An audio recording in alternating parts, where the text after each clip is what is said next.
शहीदों की चिताओं पर लगेंगे हर बरस मेले, वतन पर मिटने वालों का यही बाकी निशान होगा। नमस्कार, मैं राखी टुटेजा पानीपत हरियाणा से हिंदी की गूंज की संपादिका डॉक्टर रमा शर्मा जी का दिल से आभार प्रकट करती हूँ, जिन्होंने विदेशों में रहकर भी हमारी हिंदी का मान बढ़ाने की कोशिश की है। आज मैं अपने शब्दों में भगत सिंह जी का सम्मान कर रही हूँ।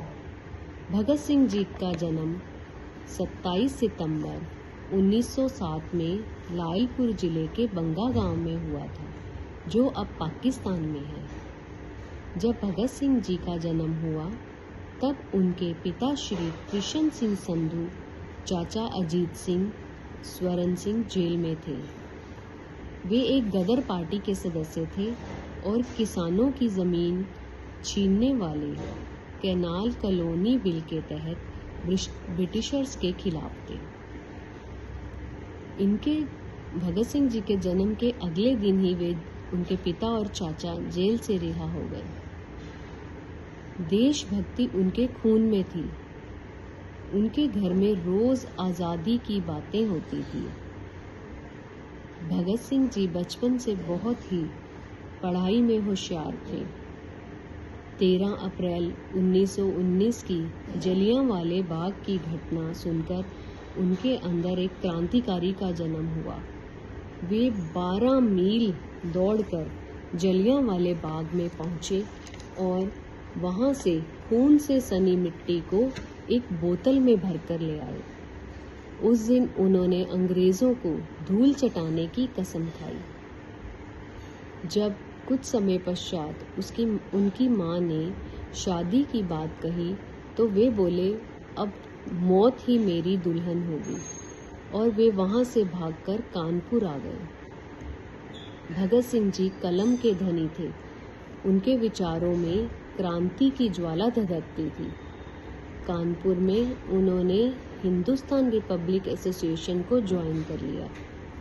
उनका उद्देश्य देश के नौजवानों को जगाना था। यहाँ पर उनकी मुलाकात चंद्रशेखर आज़ाद जी से हुई। भगत सिंह जी ने बलवंत बनकर प्रताप मैगजीन में कई आर्टिकल लिखे। वंदे मातरम, कीर्ति, मतवाला, वीर अर्जुन और प्रभा जैसी कई साप्ताहिक पत्रिकाओं में भाग लिया, जिन्हें पढ़कर देश के अनेक नौजवान जागृत हुए। क्रांति की आग पूरे भारत में फैल गई। HRSA में उनकी मुलाकात शिवराम राजगुरु और सुखदेव थापर से हुई।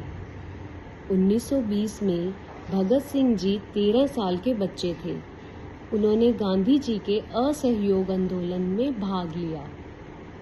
उन्होंने स्कूल जाना छोड़ दिया और गांधी जी के साथ मिलकर अंग्रेजी कपड़ों का बहिष्कार किया। वे 19 साल के शहीद करतार सिंह सराभा जी की फोटो को अपनी जेब में रखते थे। जब 25 ब्रिटिश सिपाहियों को जला दिया गया तो गांधी जी ने अपना आंदोलन वापस ले लिया। तब भगत सिंह जी और गांधी जी के विचार अलग अलग हो गए।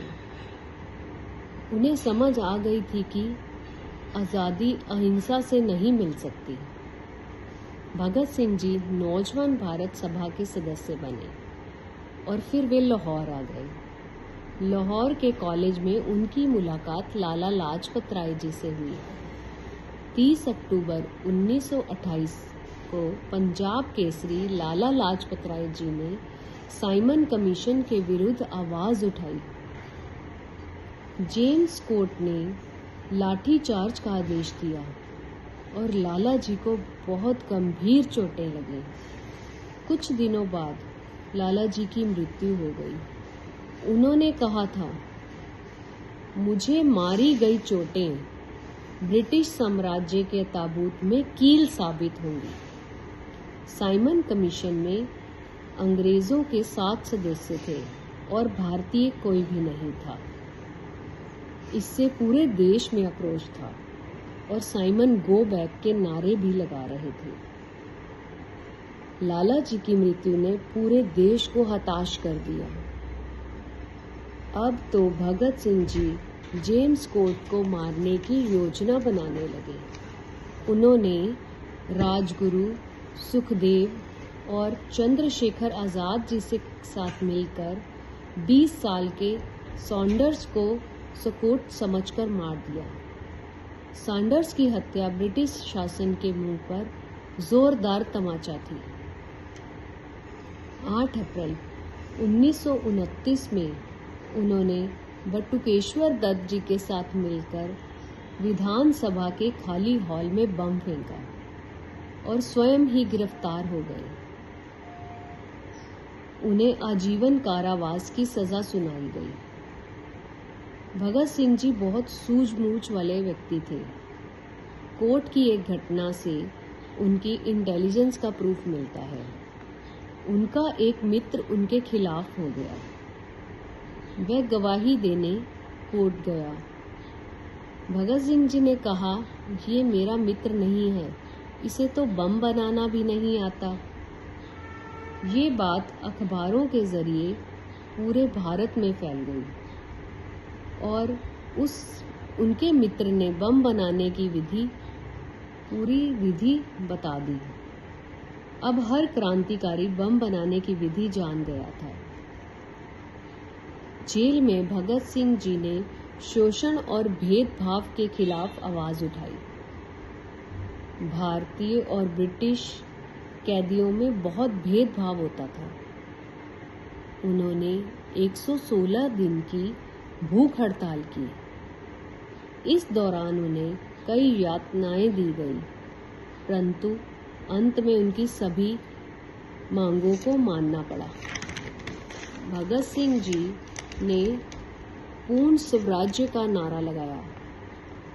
अब अंग्रेजों की आंखों में भगत सिंह जी खटकने लगे थे। उन्होंने भगत सिंह, राजगुरु और सुखदेव जी के साथ मिलकर सुखदेव जी को सॉन्डर्स की हत्या के आरोप में फांसी की सजा सुनाई। जब उनकी मां उनसे मिलने जेल में आई तो वे मां से बोले, मां, ये जन्म तो मैंने भारत मां को अर्पण कर दिया। अब मैं अगले जन्म में तेरा कर्जा चुकाने जरूर लौटूंगा। 24 मार्च को उन्हें फांसी की सजा दी जानी थी, परंतु उन्हें एक रात पहले ही सजा देनी पड़ी क्योंकि पूरा भारत एकजुट होकर खड़ा था। जेल इनकलाबों के नारे से गूंज उठा, लेकिन इन शूरवीरों के चेहरे पर जरा भी शिकन नहीं थी। उन्होंने अपनी फांसी की रस्सी को चूमा और उनके मुख पर ऐसा सुकून था जैसे वे अपनी दुल्हन से मिलने जा रहे हों।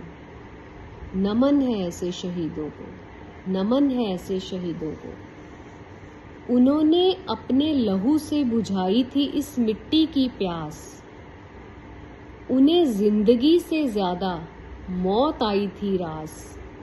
न जाने कितनों की सांसें बंद हो गई, तब जाकर हमने ली थी इस आज़ादी की सांस, इस आज़ादी की सांस।